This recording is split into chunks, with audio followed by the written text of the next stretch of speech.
یقینی بات ہے. کیوں؟ اس لیے کہ اعمال کا جو اجر ہے نقل و حرکت پر وہ حرمین کی عبادت سے اس لیے افضل بتایا گیا ہے کیونکہ اعمال متعدی ہوتے ہیں نقل و حرکت سے.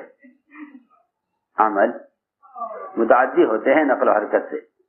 اعمال کے تعدی کی وجہ سے خروج کے زمانے کے اعمال اپنے مقام پر رہ کر عمل کرنے سے اپنے مقام پر ہی نہیں بلکہ حرمین کی عبادت سے خروج کے زمانے کے اعمال افضل ہیں. حرمین کی عبادت سے خروج کے زمانے کے اعمال حرمین کی عبادت سے خروج کے زمانے کے اعمال افضل ہیں. حرمین کی عبادت سے خروج کے زمانے کے اعمال افضل ہیں.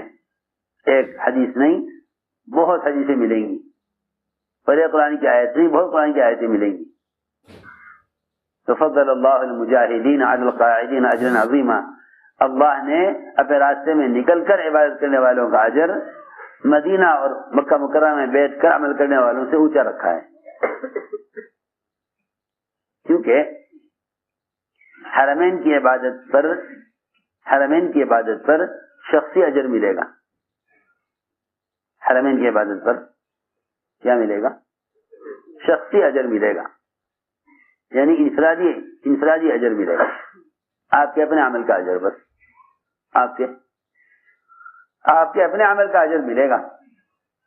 حرمین کی عبادت پر آپ کو اپنی عبادت کا اجر ملے گا اور اللہ کے راستے میں نکل کر جو عمل کرو گے اس میں تمہیں انبیاء صدیقین شہداء ان 3 لائن کے لوگوں کے عمل کا اجر ملے گا. میری بات توجہ چاہتی ہے بہت، کیونکہ 4 قسمیں ہیں عمل کرنے والوں کی. 4 قسمیں ہیں عمل کرنے والوں کی جن پر اللہ کا انعام ہے. وہ کتنی قسمیں ہیں؟ 4 قسمیں.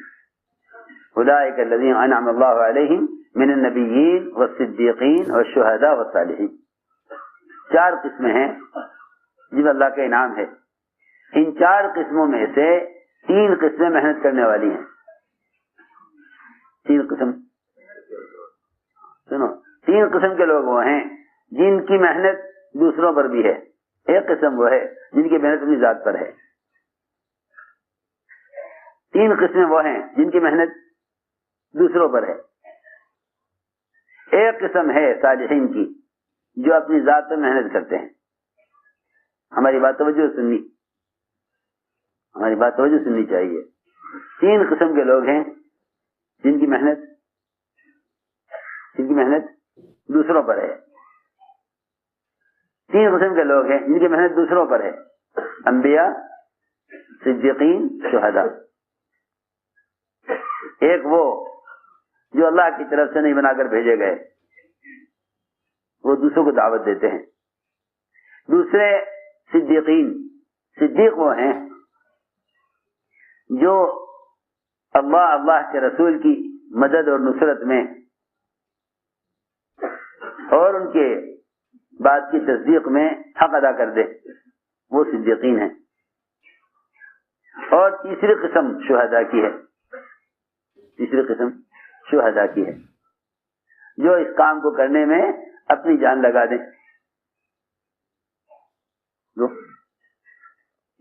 دیں. صدیقین مال لگانے والے، شہداء جان لگانے والے. فرمایا کہ 3 قسم محنت کرنے والوں کی ہے. ان میں ایک قسم صالحین کی ہے. آخر میں فرمایا والشہداء والصالحین. حضرت فرماتے تھے جس شہر، جس ملک اور جس علاقے میں انبیاء والی محنت ہوگی اس علاقے میں صالحین پیدا ہوں گے. اگر انبیاء والی محنت نہیں ہے تو پھر صالحین امت کے صالحین نہیں ہوں گے، بے اعتبار افراد کے لوگ نیک لوگ ہوں گے جو کوئی کونا پکڑ کے اپنی ذاتی انفرادی عبادت سے مشغول ہوں گے. لیکن کسی شہر میں یا کسی علاقے، کسی ملک میں یا کسی ضلع میں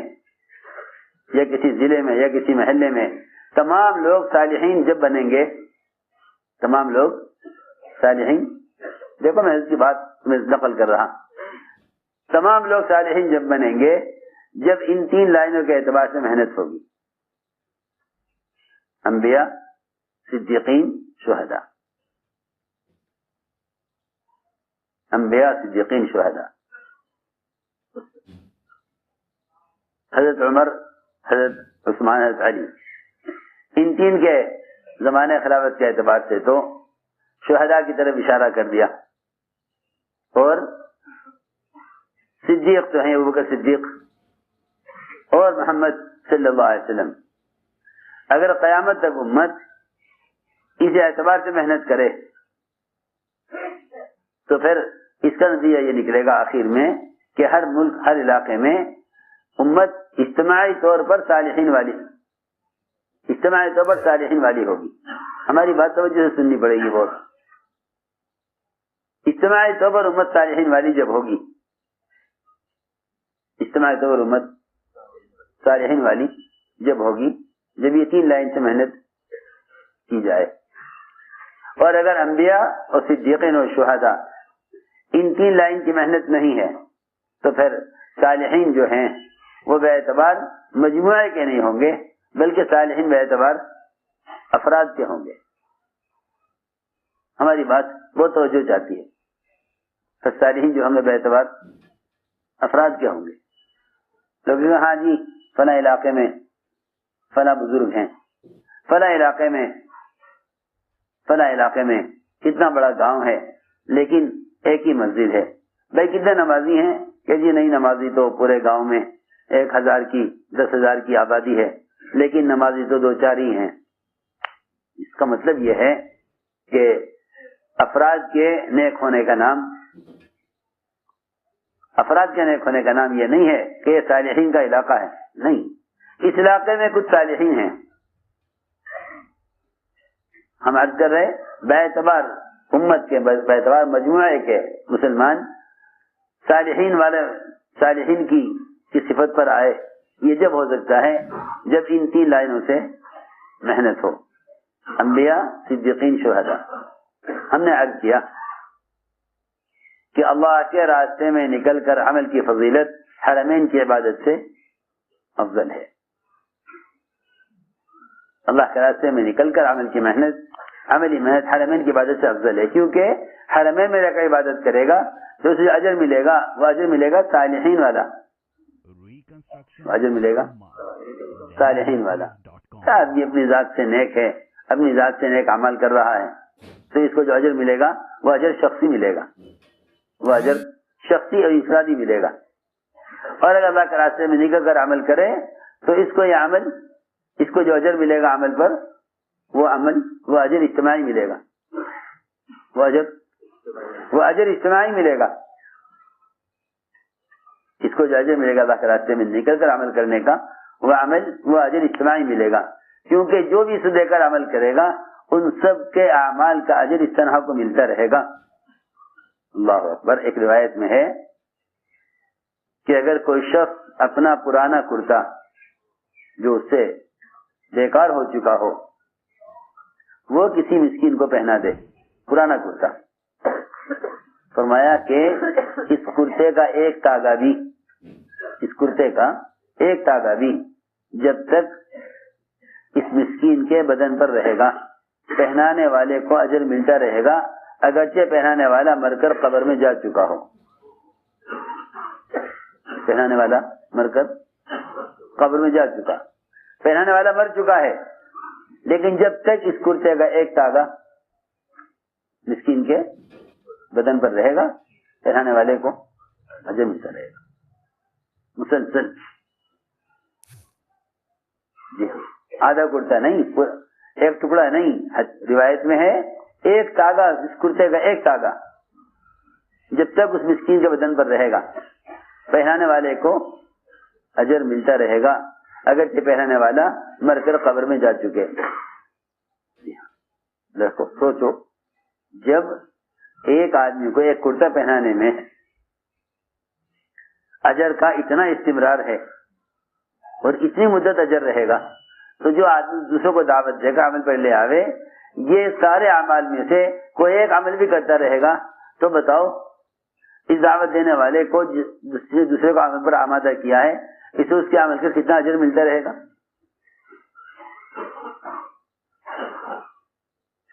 لوگ سمجھتے ہیں تبلیغ میں نکلنا تو خود اپنے دین سیکھنے کے لیے ہے بس، اور دین سیکھنے کے بہت اسباب، بہت راستے ہیں. حالانکہ انبیاء، صدیقین، شہداء ان تین لائن کے محنت کرنے والوں کا اجر لینے کے لیے اللہ کے راستے کی نقل و حرکت ہے. ہم نے عرض کیا کہ جب ایک کرتا پہنانے پر اتنا اجر کہ اس کا ایک تاگا بھی جب تک باقی رہے گا مسکین کے بدن پر پہننے والے کو اجر ملتا رہے گا مسلسل، تو اس سے اندازہ کرنا چاہیے کہ اگر آپ نے کسی کو عمل پر آمادہ کیا اور وہ ایک عمل بھی آپ کی آمادگی کے بعد کر رہا ہے تو آپ کے لیے اجر کا سلسلہ ہمیشہ کے لیے قائم ہے. آپ کے لیے اجر کا سلسلہ ہمیشہ کے لیے قائم ہو گیا. لوگ صدقہ جاریہ کا بہت شوق رکھتے ہیں. کس کا؟ صدقہ جاریہ. جی ہاں، کوئی مسجد میں قرآن رکھوا دیتا ہے، کوئی مسجد میں قرآن رکھوا دیتا ہے کہ بھئی لوگ پڑھیں گے صدقہ جاریہ ہو جائے گا. کوئی کنواں کھلوا دیتا ہے کہ جی صدقہ جاریہ ہو جائے گا. کوئی یتیم خانہ بنوا دیتا ہے، وصیت کر دیتا ہے میں مر رہا ہوں، میرے پاس یہ لاکھوں کروڑوں روپے پڑا ہوا ہے، کوئی یتیم خانہ بنوا دینا تاکہ یتیم اس میں ٹھہریں اور مجھے ثواب ملتا رہے. سوچو اللہ اکبر.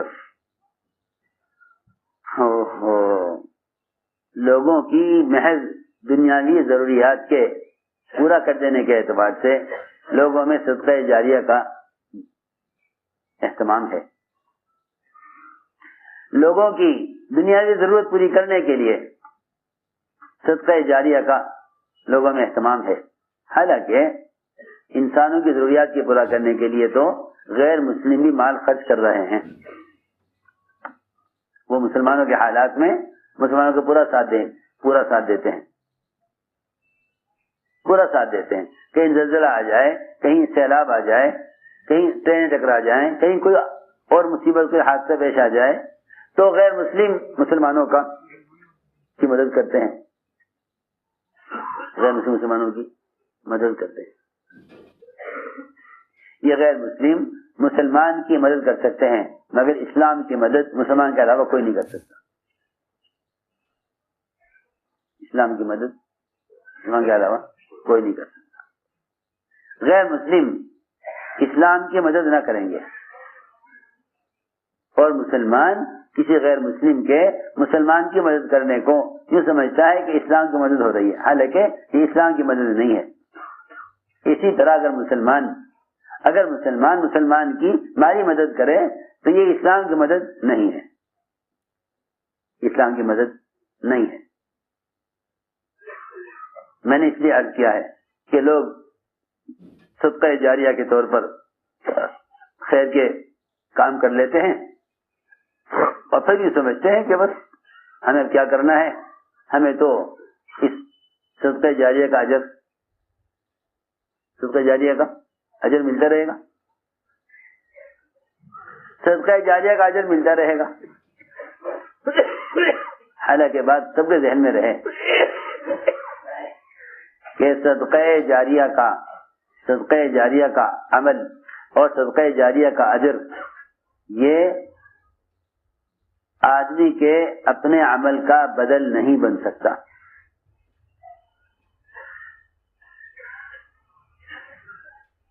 کوئی بھی صدقہ جاریہ کسی آدمی کے اپنے عمل کا بدل نہیں بن سکتا. میں بہت بڑی بات کر رہا. اگر ساری دنیا کی مسجدیں بھی ایک مسلمان تنہا اپنی ذاتی خرچ سے تیار کرا دے اور یہ ساری مسجدیں نماز سے بھر جائیں، تب بھی خدا کی قسم اس مسجد بنانے والے کو نماز کا چھوڑنا، مسجد بنانا اس کو عذاب سے بچا نہ سکے گا. اس کو عذاب سے بچا نہ سکے گا. اللہ یوں نہ کہیں گے کہ تیری نماز چھوڑ دینا معاف کر دیتا ہوں کیونکہ تو نے اتنے لوگوں کے لیے مسجد بنوا کر نماز کا انتظام کر دیا. سنو تو صحیح, اسے میں کہنا چاہتا ہوں کہ لوگ دنیاوی اعتبار سے انسانوں کے کام آ کر صدقہ جاریہ کہیں کنواں کھدوا کر, کہیں یتیم خانہ بنوا کر, کہیں مفت میں علاج کے لیے اسپتال بنوا کر سمجھتے ہیں کہ ہمارے لیے آخرت کا ذخیرہ ہو گیا. ہرگز نہیں, ہرگز نہیں, ہرگز نہیں. ایسا نہیں ہے, ایسا نہیں ہے. بلکہ جس عمل کا اسے مکلف بنایا گیا ہے, جو عمل اسے کرنے کا حکم دیا گیا ہے,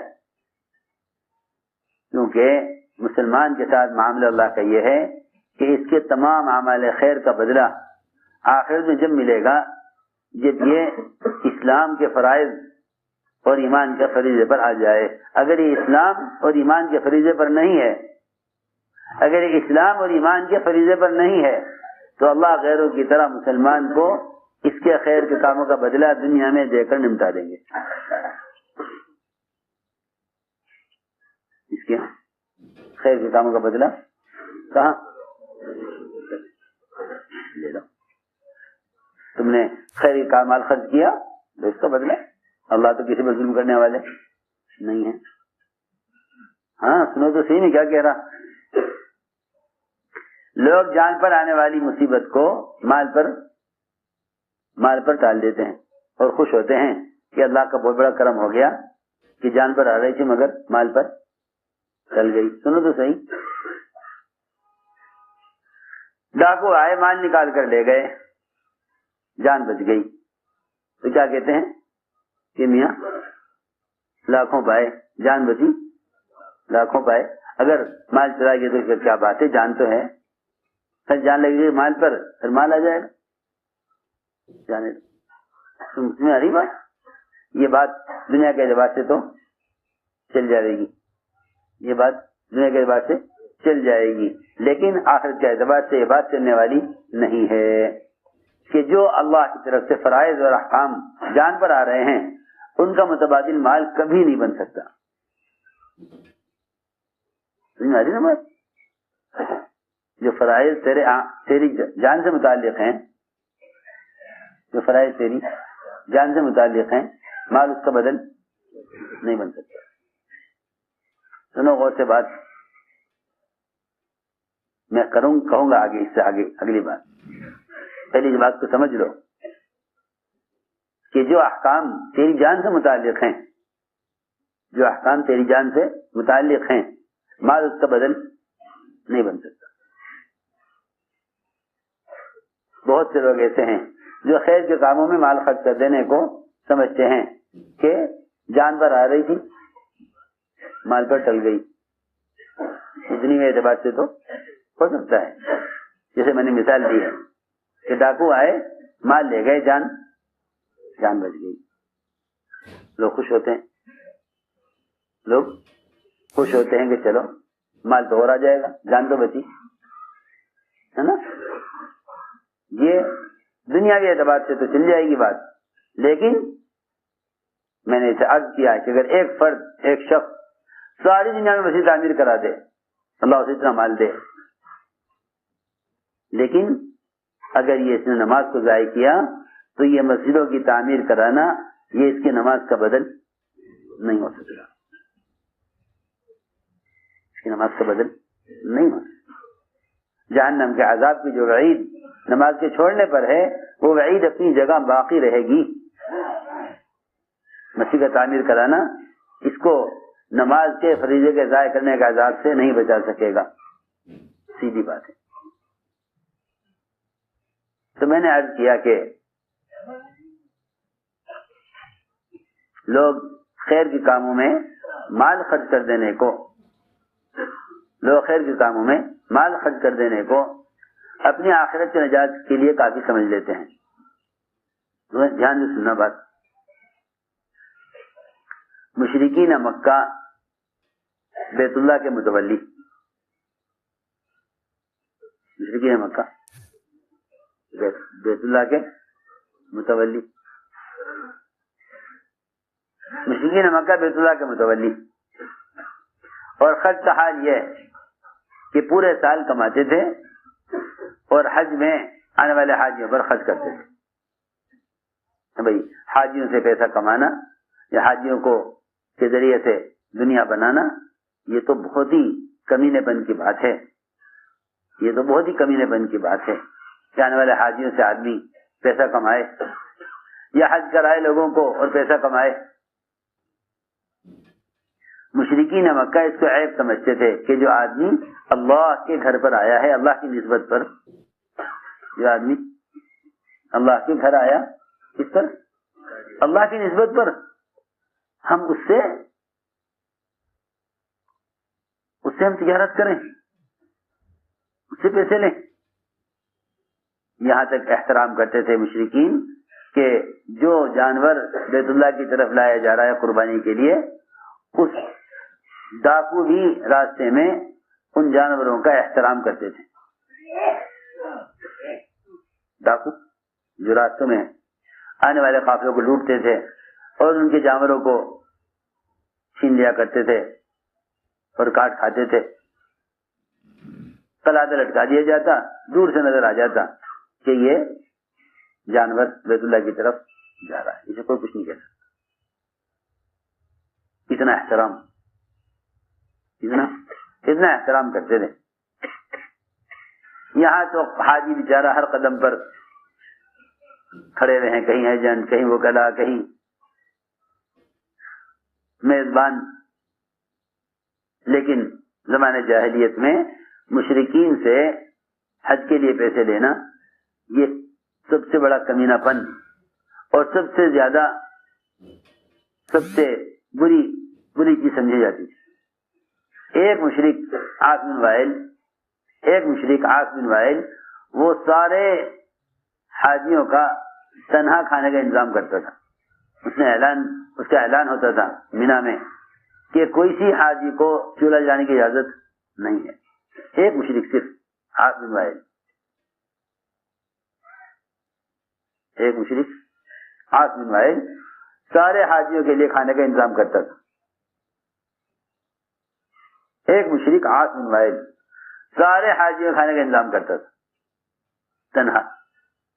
پورے مینا میں کسی حاجی کو چولہا جلانے کی اجازت نہیں تھی. سب ہمارے مہمان ہو, سب ہمارے. یہ زمانے جاہلیت کا حج تھا. زمانہ اسلام میں تو آپ کو عبادت کر ہی نہیں سکتے جب تک پیسے نہ خرچ کریں. اس زمانے جاہلیت میں مشرکین آنے والے حاجیوں سے پیسہ لینے کو عیب سمجھتے تھے اور اپنی ذات سے خرچ کرنے پر فخر کرتے تھے. سنو, بیت اللہ کی آباد کاری, اس کی دیکھ بھال, اس کے سارے اخراجات مشرکین خود برداشت کرتے تھے.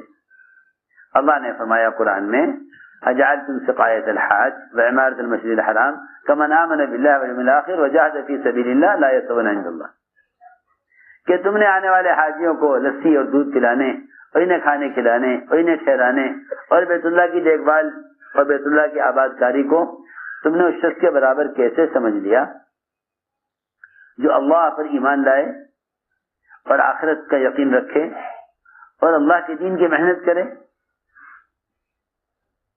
اللہ کے دین کی محنت کرے. لا یستوون عند اللہ, کہ اللہ کے یہاں دونوں برابر نہیں ہو سکتے, کہ اللہ کے یہاں دونوں برابر نہیں ہو سکتے. عجیب, اس کو بھی اللہ نے قرآن میں بیان کیا کہ اگر تم اپنی ذات سے بے شک مال خرچ کر رہے ہو, لیکن مال خرچ کرنے والا اللہ کے راستے میں نکل کر دعوت دینے والے کے برابر نہیں ہو سکتا. کیوں؟ اس لیے کہ مال خرچ کرنے سے مسلمان کی ضرورت پوری ہوتی ہے. مال خرچ کرنا مسلمان کی مدد ہے اور دعوت دینا اسلام کی مدد ہے. مال خرچ کرنا بہت بڑا فرق ہے. مال خرچ کرنا مسلمان کی مدد ہے, اس لیے کہ مال کا تعلق ضرورت سے ہے. مال کا تعلق ضرورت سے ہے, مقصد سے نہیں ہے. مال کا مقصد سے کوئی تعلق نہیں, مال کا تعلق ضرورت سے ہے. مال کا تعلق ضرورت سے ہے, مال کا اسلام سے کوئی تعلق نہیں. مال کے اسلام سے قطعاً کوئی تعلق نہیں. یہ خیال غلط خیال ہے کہ مالی امداد کرنے والے اسلام کی مدد کر رہے ہیں. نہیں، مالی امداد مسلمان کی مدد ہے. اس لیے بات ذہن میں رہے سب کے کہ جان لگانا اسلام کی مدد ہے، مال لگانا مسلمان کی مدد کرنا ہے. خدا نہ کرے اسلام کوئی ایسا فقیر ہے کہ مال ہو تو اسلام چلے اور مال نہ ہو تو اسلام نہ چلے.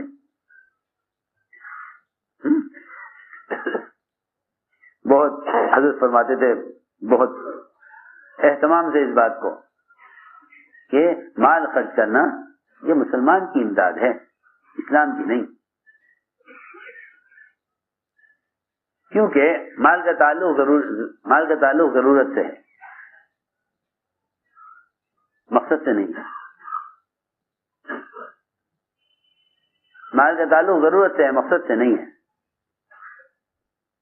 اس زمانے میں لوگ جو امداد کرتے ہیں مالی، وہ یہ سمجھتے ہیں کہ ہم نے مال خرچ کر دیا ہے تو ہم نے گویا اسلام کی مدد کر دی. حالانکہ حدیث میں ہے، فرمایا حضور اکرم صلی اللہ علیہ وسلم نے کہ مدد کرو ظالم کی بھی مظلوم کی بھی. سنو حدیث، اس سے بات ہماری سمجھ میں آ جائے گی. مدد کرو ظالم کی بھی مظلوم کی بھی. صحابہ کو تعجب ہوا، عرض کیا کہ یا رسول اللہ، مظلوم کی مدد کرنا سمجھ میں آتا ہے لیکن ظالم کی مدد کیسے کریں؟ ظالم کی مدد اگر مدد کرنا مال سے ہی ہوتا تو یہ حدیث کیسے سمجھ میں آ جائے گی کہ مدد کرو ظالم کی بھی؟ کہ اگر مالی امداد کرنا ہی مدد ہے تو ظالم کی مدد کرنے کا کیا مطلب؟ صحابہ کو تعجب ہوا کہ کیسے ہم ظالم کی مدد کریں، وہ تو خود ظالم ہے. مظلوم کی مدد کرنا سمجھ میں آتا ہے لیکن ظالم کی مدد کیسے کریں؟ آپ نے فرمایا کہ ظالم کی مدد یہ ہے کہ تم اس کو ظلم سے روکو. ظلم سے بات صاف ہو گئی، سمجھ میں آئی؟ ہاں، اگر مال خرچ کرنا ہی مدد کرنا ہے تو ظالم کی مدد کرنے کی کیا گنجائش؟ وہ تو خود ظالم ہے، اور مزید جو ظالم کی مدد کرے وہ خود ظالم ہے. جو ظالم کی مدد کرے وہ تو خود ظالم ہے. معلوم ہوا کہ مال خرچ کرنا مدد نہیں ہے، ظالم کی مدد یہ ہے کہ تم اس کو ظلم سے روکو. میں نے عرض کیا کہ حضور اکرم صلی اللہ علیہ وسلم نے عبداللہ بن رواحہ سے جو فرمایا تھا کہ ابن رواحہ، اگر ساری دنیا کا مال تمہارے پاس ہو اور تم اسے اللہ کی رضا والے کاموں میں خرچ کر دو تو صبح نکلنے والی جماعت کی فضیلت کو حاصل نہیں کر سکتے. لو جی، یہاں تھوڑا سا مال خرچ کر کے آدمی، وہ بھی مسلمانوں کی کسی دنیاوی ضرورت پر، کھانے پینے پر، علاج معالجے پر، قرض ادا کرانے پر، بیوہ یتیموں مسکینوں کی ضروریات پر، یتیم بچوں کی شادی کرانے پر،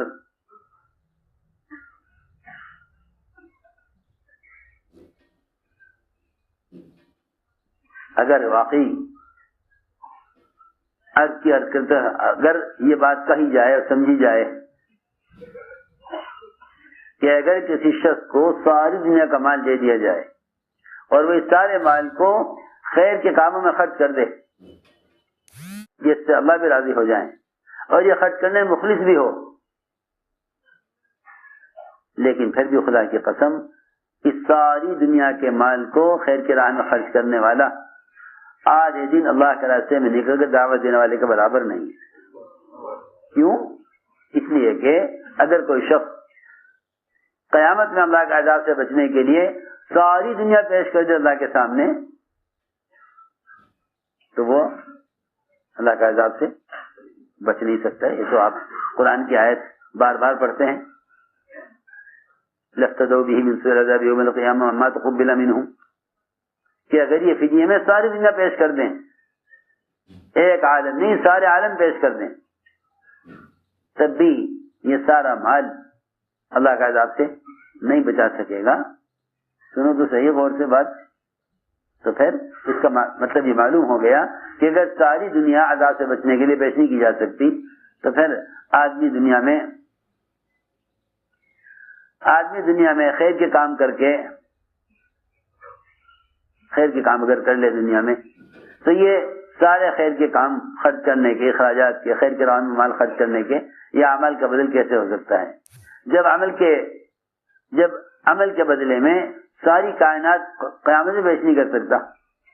ہم نے عرض کیا کہ اگر کوئی شخص ساری دنیا کا مالک بن جائے اور یہ سارے مال کو اللہ کی رضا کے لیے خیر کے کاموں میں خرچ کر دے، لیکن صبح نکل آدھے دن اللہ کے راستے میں نکل کر دعوت دینے کے برابر نہیں ہے.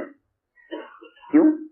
آکے آپ نے فرمایا بے رواحہ سے کہ بے رواحہ دنیا میں جتنا مال ہے زمین کے اوپر اور نیچے، یہ سارا مال تم خیر کے راستے میں خرچ کر دو تو صبح نکلنے والی جماعت کی فضیلت کو حاصل نہیں کر سکتے. لو انفقت ما فی الارض جميعا ما ادرکت فضل غدوتهم، اگر تم ساری دنیا کا مال خیر کے راہ میں خرچ کر دو صبح نکلنے والی جماعت کی فضیلت کو حاصل نہیں کر سکتے. یہ ہے بات، سیدھی بات. اسے ہم نے عرض کیا کہ اللہ کے راستے کی نقل و حرکت اور اللہ کے بندوں کو اللہ سے جوڑنا، میں نے